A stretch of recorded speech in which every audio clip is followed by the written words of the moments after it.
Boa noite, pessoal. Bem-vindo a mais um bate-papo sobre mudanças e caminhos da nossa vida. Estou aqui mais uma vez com o meu amigo Walter. Fala, Walter. E aí, Márcio? E a convidada de hoje é a Vanessa. Nós nos conhecemos há um tempo já e ela vai compartilhar com a gente um pouco a sua história.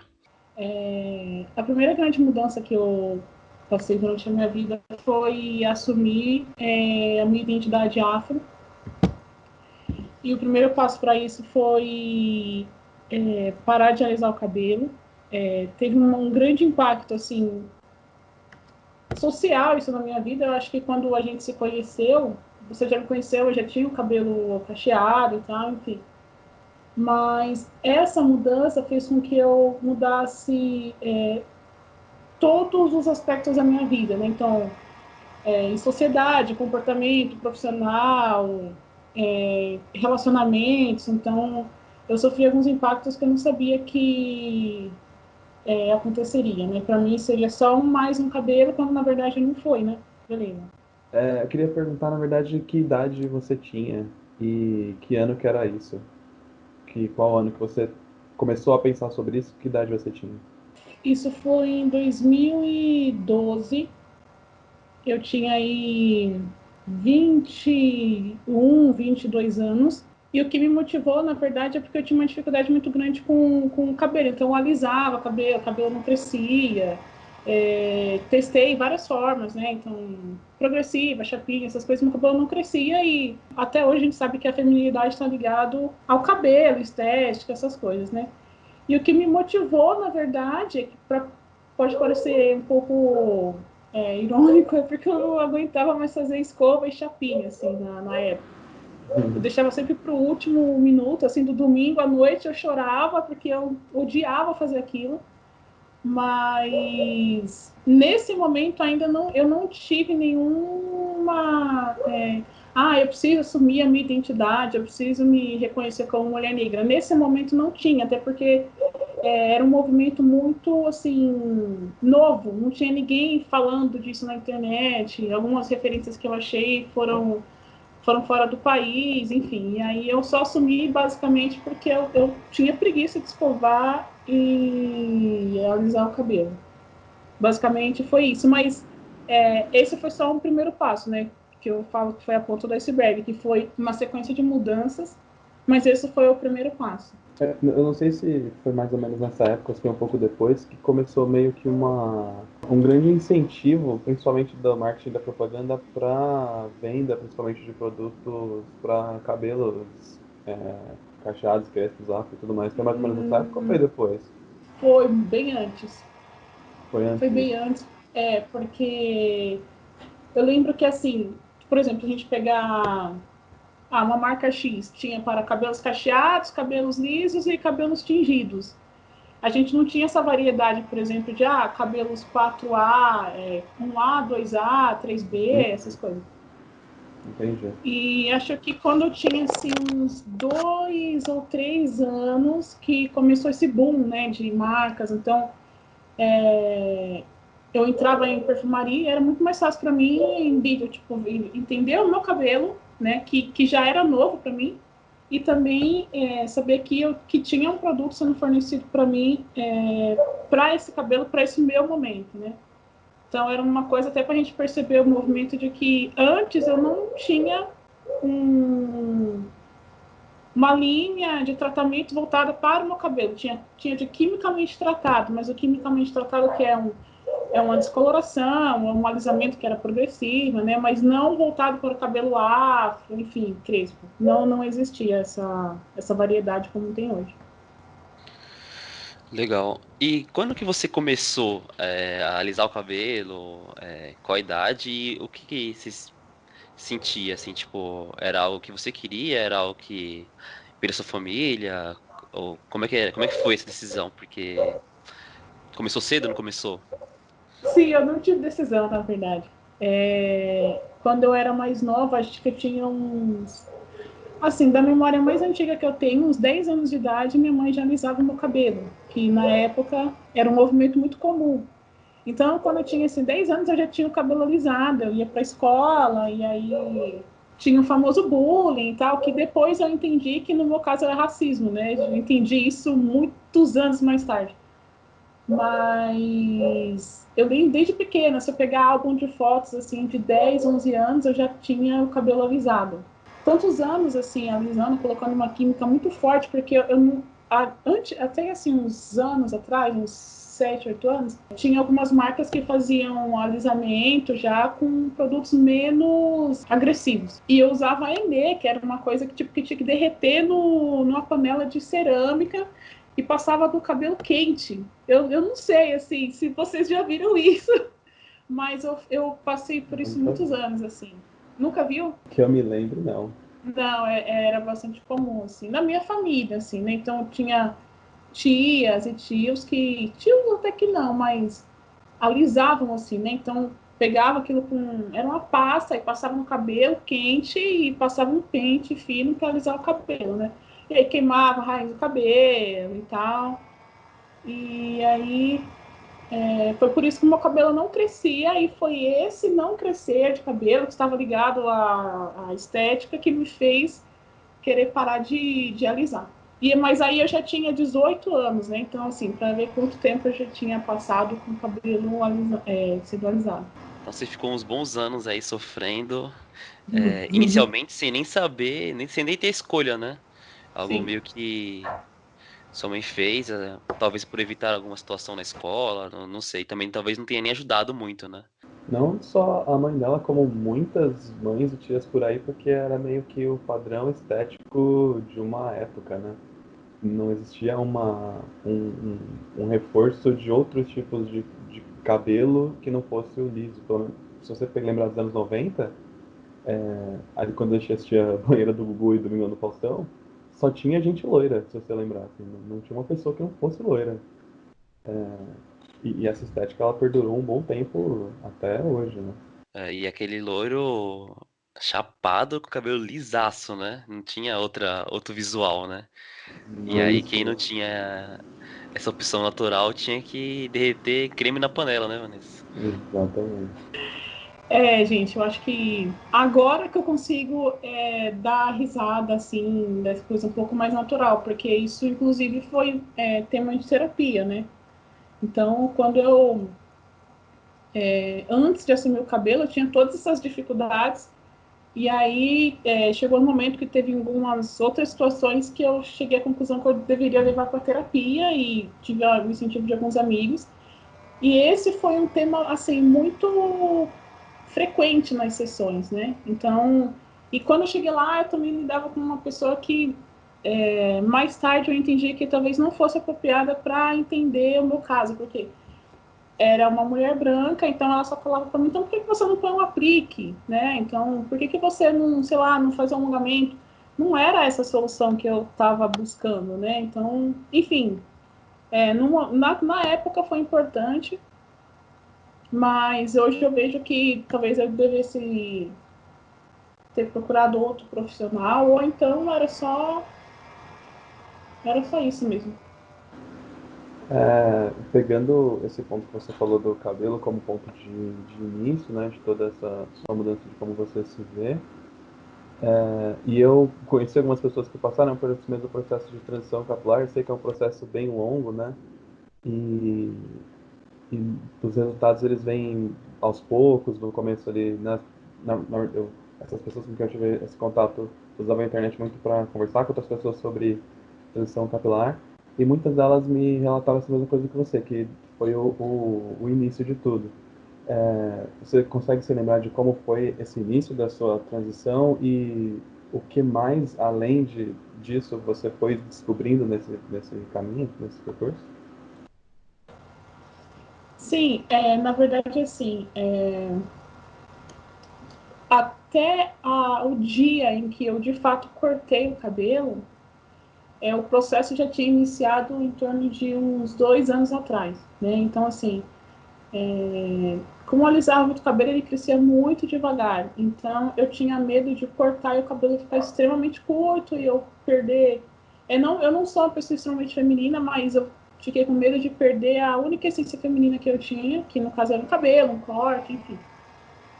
E Eu lembro perfeitamente que no dia que eu cortei, assim, eu fui num salão que não era indicado para o meu cabelo, mas a profissional me deu o que eu queria. Eu queria me livrar do cabelo que era alisado, enfim, mas assim, não teve um style que a gente chama, não teve um cuidado, então isso aí eu tive que descobrir tudo sozinha. Então eu passei muito tempo no YouTube, vendo contato com outras pessoas que eram muito pouco naquela época, a gente tá falando de 2012, né, são 8 anos atrás, então muita coisa mudou de lá para cá. E foi isso, assim, foi tentativa e erro, né? Foi reconhecer o cabelo que eu tinha e a partir disso me adaptar. Mas o que me trouxe depois disso foi assim, era uma autoestima que eu não tinha, eram temas que também eram tratados em terapia e na sequência teve um fator que foi bastante importante no meu reconhecimento como mulher negra, que na verdade foi um relacionamento que eu tive. O Márcio acompanhou um pouco desse processo e o que acontece? Nesse relacionamento, ele foi um relacionamento abusivo. Eu não tinha noção do meu lugar social, né? Então, assim, quem que era a Vanessa? O que é a Vanessa aqui na sociedade? Eu não entendia que eu era negra, que isso significava várias coisas, enfim. Aí a grande mudança veio no término, né? Porque, assim, eu basicamente, meu ex falava que eu era burra, que eu não sabia de nada, enfim. Então, quando eu terminei, eu senti que isso me atingiu de uma forma que não era verdade, mas tinha coisa que ele me falava que tinha sentido. Então, eu comecei a buscar muita informação. Então, foi aí o meu processo de identidade começou a ser criado. Então, basicamente, comecei a ler sobre política, economia, questões étnico-raciais. Teve um livro que foi assim, a divisão de águas, esse divisor de águas chama, acho que as vicissitudes do negro em ascensão no Brasil. Para mim foi o divisor de águas, porque quando eu olho para trás, antes da leitura desse livro, eu me entendia como uma menina feia, não uma menina negra, entendeu? Então, quando eu passei por todas essas informações, esses questionamentos, eu entendi que tudo que eu tinha passado para trás não era bullying, era racismo. E aí, a partir daí, eu comecei a mudar a forma como eu me comportava, né? Então, por exemplo, quando eu chegava num lugar, eu sabia que eu não seria a primeira opção de um cara, por exemplo. E isso vem até hoje. Eu não sei se vocês conhecem um termo chamado solidão da mulher negra, né? Então, isso interfere muito nos relacionamentos, todos os relacionamentos. Então, é uma coisa que eu tive que aprender a conviver que eu não sabia, né? Então, eu sempre senti, eu sempre vivi, mas eu não conseguia dar nome ao que eu estava sentindo, né? Então, hoje, por exemplo, eu sei, eu converso muito com algumas amigas que uma mudança que isso trouxe também foi meu círculo social. Então, eu comecei a me aproximar de mulheres negras, pessoas que tinham a mesma aparência que eu, ou pelo menos chegavam perto, e a gente começou a entender que as coisas que eu comecei a entender, né, que as coisas que eu passei, na verdade, era um problema estrutural. Não necessariamente tinha a ver só comigo, entendeu? Então, aí foi quando eu comecei a ter uma preocupação muito maior com a aparência, com os lugares que eu frequentava, até mesmo em questões de relacionamento. Eu tentei, no momento, buscar relacionamentos afrocentrados, mas eu não é uma coisa orgânica, porque eu tenho essa dificuldade de, eu não consigo escolher uma pessoa porque, sei lá, ela é negra e tal. São muitos aspectos que contribuem para isso, mas chegou a ter esse impacto até nos meus relacionamentos, né? Então, basicamente, o assumir o cabelo foi só o começo da construção dessa identidade que eu tento construir até hoje, né? Hoje eu ainda encontro algumas dificuldades que eu penso, não, isso não tem nada a ver com questões raciais, mas quando eu começo a entender, eu penso, não, realmente tem, né? Porque chegou um momento que eu queria me desligar disso. Não que eu não queria ser negra, não necessariamente isso. Eu queria que os meus problemas não tivessem ligação com essas questões, porque eu sabia que se tivesse seria muito mais difícil de resolver e seria muito mais complexo para mim lidar. E aí eu percebi que não tinha como me separar disso. Então, basicamente, é isso, assim, em relação a essa mudança. E como é que foi assim no começo? você, você comentou, né, que você foi buscar muita informação, começou a ler sobre o assunto e conversar com pessoas ao seu redor que vivem a mesma situação, né? Você comentou que na questão da terapia, a sua terapeuta não tinha muita familiaridade com o assunto, então foi um pouco difícil para você, talvez. E como foi falar com suas amigas sobre isso? Elas já tinham essa consciência ou era algo que você falava e elas não percebiam ou discordavam e depois aos poucos foram abrindo os olhos, não sei se eu posso falar essa palavra. E como é que foi esse lado mais social, assim, com família também? Assim, é importante dizer que no começo da criação da minha identidade, o meu círculo era totalmente branco, o meu círculo social era totalmente branco. Eu não tinha muito contato com pessoas negras. Então, o que acontece? Eu comecei a participar de um coletivo, eles combatiam o racismo na escola, aquele período, né, de adolescência, pré-adolescência, infância. E foi quando eu tive um contato maior com essas mulheres negras, porque o coletivo basicamente era formado por mulheres negras. Então, assim, a transformação que eu senti era que eu realmente tinha amigos, assim, porque eu conseguia falar de coisas que eu normalmente não falaria com uma amiga branca. Não porque eu não quisesse, mas porque, assim, como é que eu vou chegar para uma menina branca e falar assim, meu, quando você dorme, sei lá, o seu cabelo amassa, entendeu? São questões que para ela não existe, entendeu? Então, para mim são coisas que, por exemplo, eu tenho que lidar, entendeu? E quando eu fui buscar essas pessoas, essas minas, elas já estavam lidando com isso há muito mais tempo do que eu. Porque até o meu reconhecimento foi um pouco tardio, né? Então, quando eu cheguei, foi mais um abraço, assim, tipo, ah, não, tranquilo, aqui a gente já passou por isso também. Então, eu não sei se eu respondi a sua pergunta, porque eu já comecei a dar uma viajada aqui. Não sei. Não, fica tranquila. Então elas já capinaram o lote já, né? Pra você Exatamente. chegar já e já se sentir mais à vontade pra É. compartilhar questões que você não conseguia compartilhar antes porque não tinha nenhuma pessoa que se identificava com isso. É basicamente isso, No meu pelo que eu círculo entendi. social, não, sim. Entendi. E hoje em dia, né? Aí eu vou fazer uma indagação que não faz parte do meu mundo, né? Como muitas perguntas que eu fazia aqui. Então já peço já faço esse disclaimer antes. Hoje em dia a gente vê vê um movimento mais popular grande em relação a assumir sua identidade. Por exemplo, a Alicia Keys, ela usava o cabelo há tempos atrás, tem vários clipes dela assim, e hoje ela assumiu o cabelo dela afro, eu imagino, tá? A Rihanna hoje ela tem uma marca de cosméticos que, até onde eu sei, ela se ficou milionária porque ela tem base para todas as peles, todos os tons de peles. Isso ajuda mais a galera que tá querendo também dar esse passo que você deu agora? Olha, ajuda, mas num sentido mais amplo, tá? Porque assim, eu não sei se vocês já ouviram falar sobre uma coisa chamada representatividade. Eu não entendia a importância disso até eu me ver representada, tá? Então, assim, essas questões, por exemplo, a Alicia Keys assumiu o cabelo, a Rihanna assumiu o cabelo. No meu caso, eu não tive tanto impacto, mas eu sei que pessoas que têm uma aparência mais próxima delas têm, tá? Porque assim, por mais que eu veja uma pessoa como a Alicia Keys e a Rihanna, fisicamente eu estou muito distante delas. Então, para mim, essa representatividade ainda não existia, tá?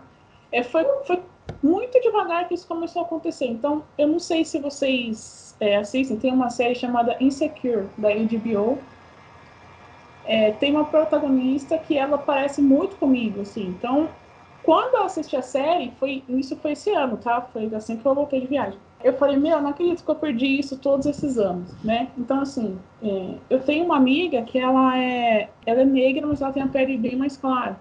E ela tem um cacho mais aberto, assim.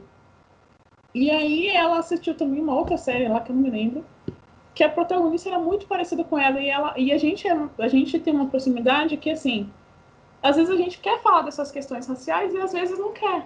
E aí a gente chegou num momento que a gente ficou, a gente ouviu tanto falar de representatividade, a gente às vezes no momento achou que isso era besteira e agora a gente está se vendo nesse lugar de se sentir representar e está entendendo a importância disso.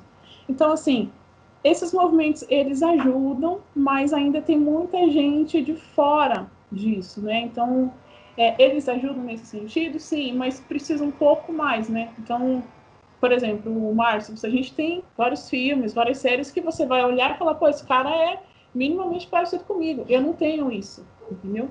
Então é mais um sentimento de você achar que você é capaz de fazer, entendeu?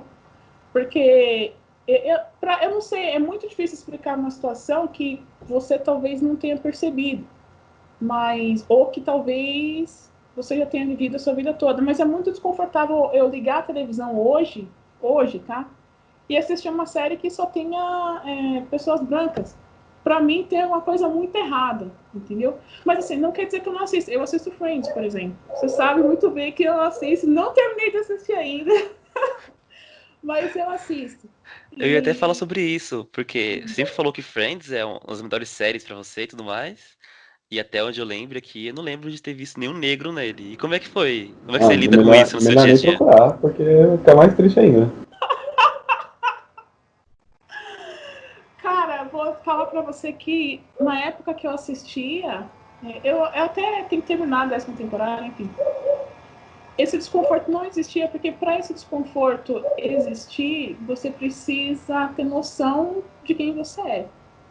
Então, assim, para mim é normal assistir uma série, por exemplo, que tenham pessoas brancas em todo o tempo, mas vai chegar um momento que eu falo, meu, tem alguma coisa errada, entendeu? E aí eu começo, meu, preciso de uma diversidade, estou sentindo falta de uma diversidade. Quando eu assistia Friends, lá no começo, eu não sentia que tinha nada errado, porque eu não sabia que existia um problema. Então, primeiro eu tive que reconhecer o problema, para depois começar a trazer isso para o mundo externo, né? Então, não tem uma série, não tem um filme, não tem uma novela, sei lá, alguma coisa assim. Mas, em relação a isso, foi tranquilo. Agora que eu começo a questionar, né? Então, assim, de alguns anos para cá que eu comecei a questionar e buscar também não só a representatividade na tela, mas por trás. Quem está produzindo isso, né? O meu gosto musical também, ele foi muito interferido. Então, assim, hoje eu busco pelo menos equilibrar, e é uma coisa consciente, porque antes eu ouvia muita, sei lá, quando eu era mais nova eu ouvia muito, sei lá, Linkin Park, Avril Lavigne, alguma coisa assim. Então hoje eu consigo ouvir mais uns rappers que eu curto e tal. É uma coisa mais consciente, tá? Não é uma... eu vou ouvir aqui essa música famosa ou ouvir no filme. Não, eu busco, né? Então, até nisso também teve essa interferência. Isso que você falou, Vanessa, me fez lembrar de quando eu tinha uns 13, 14, 15 anos, que eu, como todo jovem nerd, eu gostava de anime e metal. E aí, quando eu ia nos eventos de anime e que tinham bandas de metal, eu me sentia meio alheio a todo mundo, porque todos eram brancos e com cabelos compridos, né? Então, todo mundo lá fazendo o seu headbang, os cabelos balançando, e eu ficava tipo, tá. Me parece que esse tipo de música, esse tipo de ambiente não foi feito exatamente pra mim, porque a cultura da coisa não abraça todos os tipos de cabelo, por exemplo. Bom, se você sentiu isso indo num evento que acontecia, sei lá, eu entendo que esses eventos acontecem esporadicamente, né? Imagina, sei lá, o que eu sentia quando eu vi uma menina que estava, sei lá, abrindo a janela do carro e via o vento e batia no cabelo, né? Então, essas cenas, esses eventos não foram pensados realmente para todo tipo de público, né? E geralmente quando a gente começa a pesquisar sobre identidade e movimento negro, a gente acaba inevitavelmente caindo em questões políticas. Se você, minha pergunta na verdade é se você começa a ver isso junto com isso, ou um pouco depois. Você disse que fez parte de um coletivo, foi nesse momento que as coisas começaram a se juntar, ou elas tinham se juntado antes? Na verdade, meu posicionamento político mudou assim que eu me reconheci, né? Então, quando eu me reconheci como uma mulher negra, eu entendi que eu fazia parte de um grupo de minoria. Então, ter essa consciência me fez pensar onde que eu me encaixava. Então, basicamente, eu comecei a entender e buscar movimentos políticos que me abraçavam, né? Então, assim, eu sou negra, eu sou uma mulher, eu não consigo entender como é que isso pode ser encaixado no conservadorismo, por exemplo, né? Porque, assim, eu sou feminista, então não faz parte de mim pensar de modo conservador. Então, assim, que você pode pensar disso beleza, ela é esquerda e tal. Eu não gosto muito de polarizar as coisas, mas foi a forma que eu encontrei aqui de mostrar o meu direcionamento. Então, assim, eu tenho essa veia um pouco mais ativista e juntamente com isso eu tenho eu sou muito politizado, o Márcio sabe, então tudo para mim vira política. Então, assim, se eu tô assistindo alguma coisa, é um jornal, sei lá, que é conservador, eu não vou assistir. Ah, tem um candidato que ele é, sei lá, ele é extremista. Não, esse cara não tem meu voto, né? Então, assim, foi há pouco tempo também que eu comecei a questionar como que as mulheres são vistas, né? Se são vistas na política. Então, eu também comecei a trazer essa consciência socioeconômica, tá? Então, basicamente, sim, mudou meu direcionamento político, porque antes eu não tinha, era inexistente, eu não entendia o meu lugar, eu não entendia como eu poderia colaborar com isso sem saber o meu lugar social no mundo, né? Então, basicamente, o meu direcionamento político ele veio porque eu me reconheci como mulher negra. Eu não consigo separar uma coisa da outra. Para mim, não tem como, tá tudo ligado. E Vanessa, como é que é hoje buscar referências do nosso consumo do mundo pop, sendo que ainda hoje eu imagino que a maioria das coisas do mundo pop não trazem grande representatividade para você? Em questão de músicas, séries, eu imagino que estamos evoluindo em relação a isso, mas eu imagino que para conseguir encontrar essas coisas, você tem que garimpar um pouco mais, né? Sim, na verdade, tiveram algumas outras mudanças em que eu comecei a ser um pouco mais criteriosa no meu consumo de entretenimento. Então, basicamente, se eu for ouvir algum álbum, por exemplo, eu quero saber um pouco mais de quem é aquela pessoa, aquela transparência, sabe? O que ela passa, qual é o estilo musical dela, esse tipo de coisa. Agora, em relação a série, filmes, essas coisas, eu gosto muito de ser estimulada intelectualmente, tá? Então, isso é o que basicamente me norteia. Então, o que eu busco hoje são intelectuais negros, tá? Por quê? Quando você está dentro de uma comunidade negra, a gente busca sempre apoiar uns aos outros, que é um tipo de apoio que antes eu não entendia, mas hoje faz um pouco mais de sentido, tá? E assim, não faço isso sempre, tá? Então, se eu quero, sei lá, ouvir Avril Lavigne, hoje mesmo de manhã eu estava escutando, eu vou escutar. Mas vai chegar um momento que eu vou falar assim, meu, vamos dar uma equilibrada aqui, entendeu? Então, e assim, é uma conscientização que vem e eu não consigo não ser assim, entendeu? Porque, basicamente, é como se eu estivesse fazendo uma exclusão. Antes eu não estava adaptada a isso, eu não estava acostumada a escolher os meus artistas, escolher o que eu vou assistir. Isso veio com a criação de consciência, né? Quanto mais informação eu consumia, mais eu entendia da importância disso. E assim, se eu quero, por exemplo, ser representada, ao mesmo tempo, né, eu também tenho que consumir das pessoas que já tiveram acesso, que já criaram uma série, escreveram um livro, né? Então, uma via de mão dupla. Enquanto eu busco quem está fazendo também precisa do meu apoio para continuar, tá? Isso talvez faça um pouco mais de sentido quando a gente veja de uma forma mais abrangente. Então, quando a gente começa a criar um público, né, o pessoal normalmente fala, vamos reforçar aquela pessoa ali, então a gente vai conscientemente e assiste uma série, ouve uma música. Tem muito isso de apoiar quem está no começo da carreira, né? Então, eu tive muito isso no coletivo, né? Então, eu tinha um amigo que ele era rapper e é muito difícil você ver o começo. Então, me ajuda a compartilhar. Essa música que eu fiz tá legal. Então, eu vi gente criando brechó, eu vi gente trabalhando, tipo, eu tô me formando em psicologia. Então, você começa a pensar, nossa, mas e se eu buscar uma terapeuta negra? Nossa, então, em vez de ouvir um cantor que já é famoso, por que eu não ouço o que esse rapaz que está começando tem para me mostrar, entendeu? Isso, o tempo todo você faz de forma consciente, não é uma coisa que você consome e fica só por isso, entendeu? Consumir só o que tá no hype, por exemplo, é uma coisa que eu, mano, não faço mais, tá? Eu não faço mais isso. Então, por exemplo, eu cancelei Netflix no ano passado, porque basicamente você vê todo mundo falando de uma série e você sente essa necessidade de assistir essa série. Então eu parei, não faço mais. Então tudo que eu assisto hoje, eu busco de outra forma, assisto, e assim, uma só para conseguir conciliar bem as coisas. Então, você tem um consumo mais consciente, assim, para buscar até fortalecer a comunidade, né? É mais ou menos isso? Sim, basicamente é isso mesmo. E você comentou muito sobre representatividade, e aí você comentou sobre a série Insecure, né? Se eu não me engano, da HBO. Ali foi o primeiro momento que você se sentiu representada, e quais mais momentos que você achou, assim, que, pô, ponto positivo para esse momento que fortaleceu, assim, para mim? Eu não tinha parado para pensar nisso, mas vamos lá, vou tentar mostrar para você como é que funciona. O primeiro impacto é quando eu assisto ou ligo a televisão, notebook, enfim, vejo uma pessoa muito parecida comigo. E isso para mim é uma novidade. Então, se eu perguntar, você já se sentiu representada antes? Eu acho que não nas séries que eu escolhi assistir, mas eu sei que tem séries e filmes e outras coisas que tenham esse tipo de protagonismo.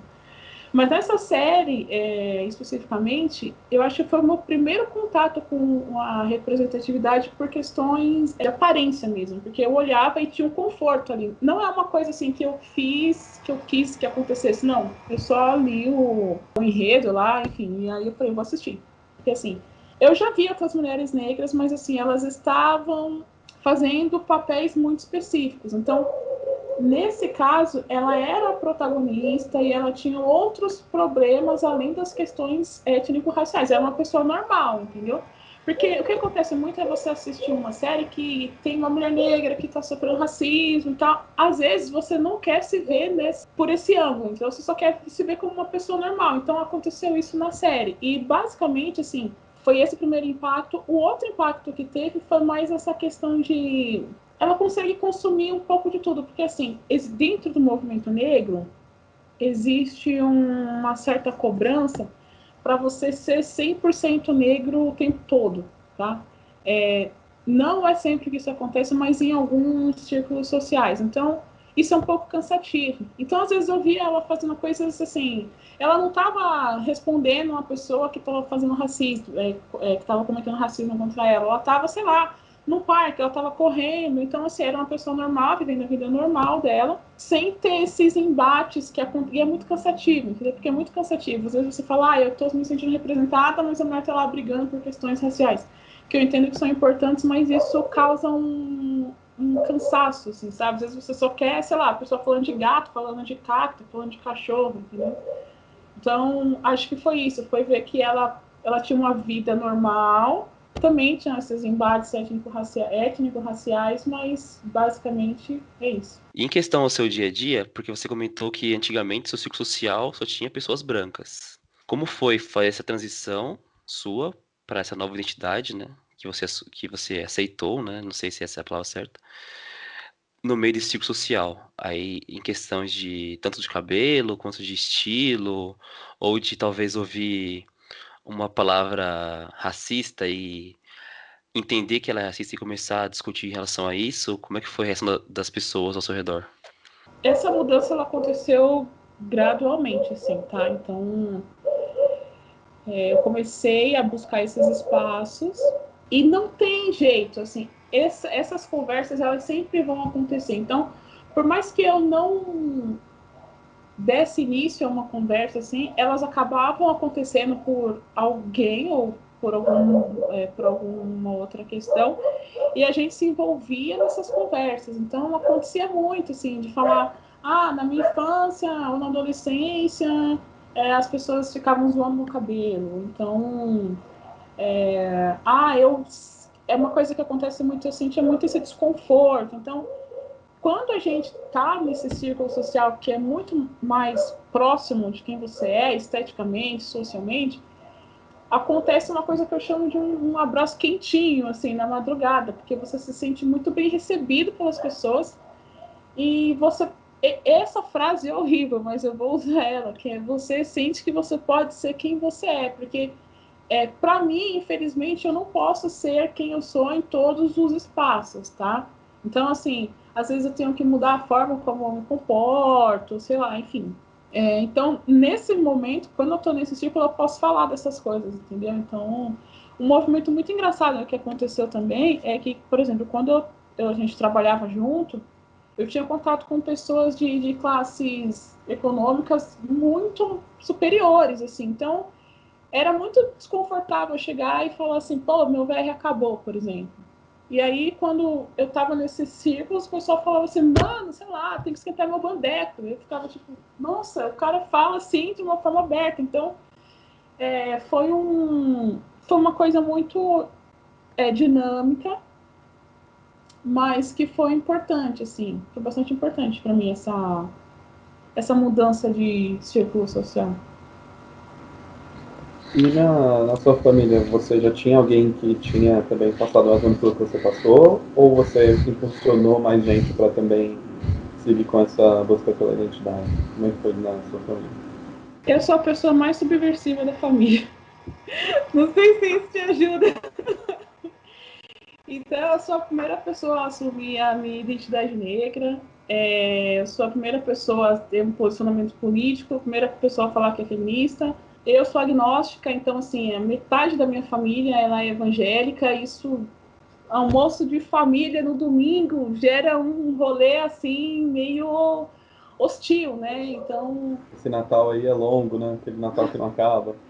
Exatamente. Então, assim, existe esse embate, né? Então, todo mundo fala, Vanessa pra frente, a Vanessa faz isso, a Vanessa faz aquilo e tal, mas na verdade eu, às vezes, estou fazendo só o que eles gostariam de estar fazendo, né? Então, por exemplo, meu pai não entende por que eu sou tão militante dentro de casa, né? Porque às vezes ele me fala alguma coisa que eu falo, você me desculpa, com todo respeito, mas a informação que você está me passando tá errada.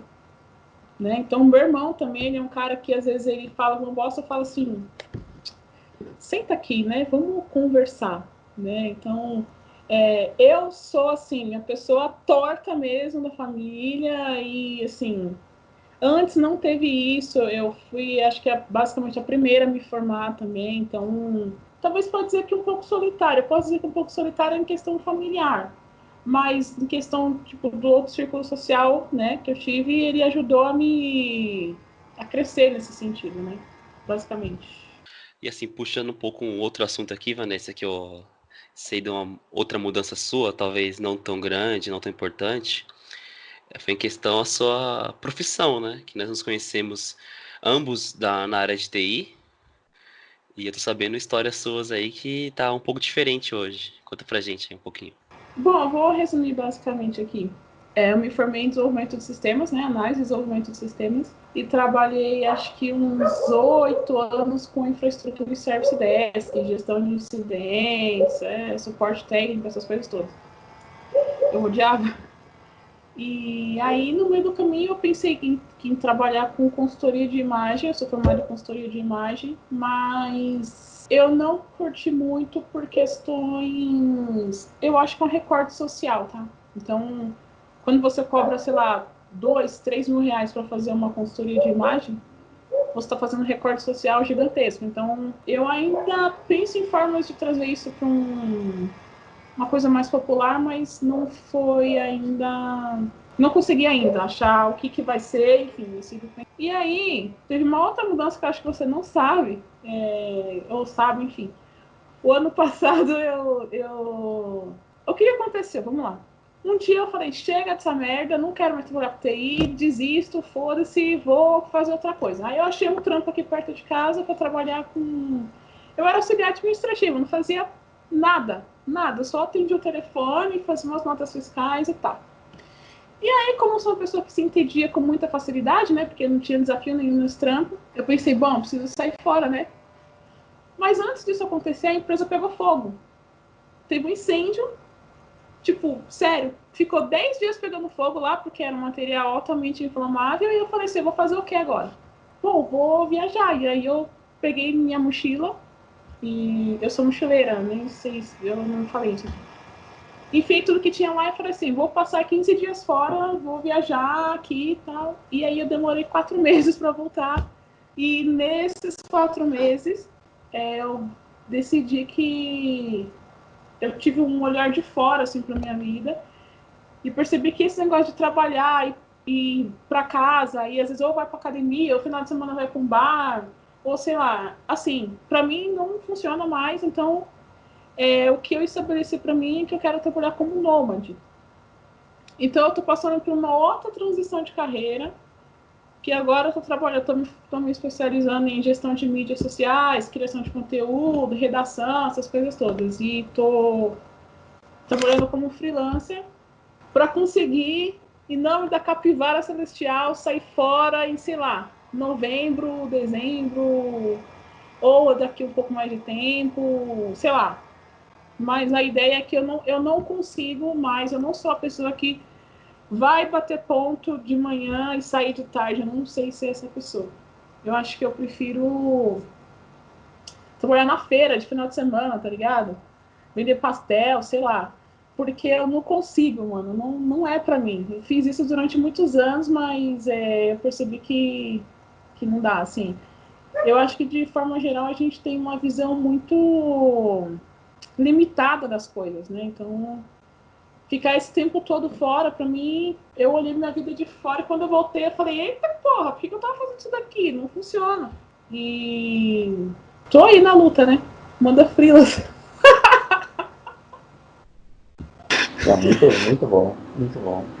Para mim, a maior manifestação política que alguém pode fazer é tentar mudar as relações que as pessoas têm com o trabalho, né? A gente trabalha do mesmo jeito há, sei lá, milênios, né? E toda vez que as pessoas são questionadas em relação a isso, são tidas como doidas, né? E aí você pergunta para os seus colegas de trabalho quem é que gosta do que faz, duas pessoas falam, caramba, eles não são nem maioria, né? Por que eles estão certos? Eu já tô acostumada a ser chamada de doida, assim, porque eu sempre fujo muito das coisas, assim. Então, meu irmão mesmo, ele fala, por que você não casa e não arranja um emprego e fica de boa? Eu falei, meu, mas isso pra mim não faz sentido. Nenhum, não consigo ser essa pessoa, mas... Ah, gente, é isso, assim, o que eu posso falar em relação à carreira é isso. Eu acho que quando a gente fala em trabalho, em carreira, a gente está falando de toda uma energia que você vai demandar. Então, tipo, você está disposto a levantar todos os dias, fazer a mesma coisa com pessoas que você não gosta, num lugar que você não quer, sabe? Em nome de tipo, eu sou sênior na empresa que eu trabalho, né? Então, para mim, não faz sentido. Eu não sou uma pessoa de grandes posses, assim, eu não sou ligada a dinheiro, essas coisas todas, assim. Eu acho que eu só preciso ter o suficiente. Então, não tem porque eu ficar lá me fudendo para trabalhar mais e ter mais dinheiro para não ter tempo de gastar, por exemplo. Não faz sentido nenhum. E você acha que tem alguma relação de lá atrás e dos de 2012, quando você decidiu fazer essa sua mudança e começar tudo isso, com esse seu estilo de vida que você descobriu que é o que você quer hoje? Você consegue ver alguma ligação entre uma coisa e outra? A pessoa que tá aqui de 2012 morreu. Meu, todo ano tem uma versão nova da minha pessoa. Então, quando a gente chegar na entrevista do ano que vem, eu vou estar aqui com uma outra mudança que não tem nada a ver com isso e é isso, normal. Uma coisa que eu aprendi é que a única coisa que é constante na vida é a mudança. Essa frase é. Então é Não, quem isso, estiver é fazendo isso. bingo aí já pode marcar. Não, pode marcar sim, porque é bem bacana, assim. Enfim, resumindo tudo, foram essas as mudanças, tá? Eu ia perguntar pra você, Vanessa, se já tem uma próxima programada aí ou a vida vai acontecer apenas e a gente vai descobrir lá na frente? Tá no caminho. Eu tô planejando passar um ano no Uruguai. Então, eu preciso primeiro me estabelecer financeiramente, porque eu tô começando do zero agora. E para na sequência sair fora, assim, ficar um bom tempo aí, porque é você e você, entendeu? Não tem pai, não tem mãe, não tem ninguém. Né? Então, eu primeiro preciso pensar e depois ir, mas a mudança real vai ser essa. E pra ir finalizando aqui, Vanessa, eu queria entender se tem alguma dica, algum recado, alguma força que você pode dar para pessoas que viviam a Vanessa 2012 e elas tentarem buscar essa identidade, esse autoconhecimento, como viver na sociedade, só para dar um primeiro passo para essa galera.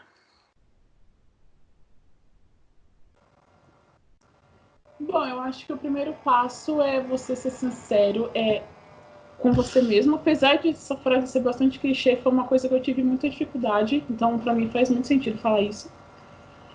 Então, às vezes, uma coisa que você pensa que é horrível aos olhos dos outros, na verdade, é um auto-julgamento, né? Então, acho que você precisa só ter, assim, um pouco de discernimento e entender se você tem medo do julgamento dos outros ou do próprio julgamento, né? Então, a partir daí...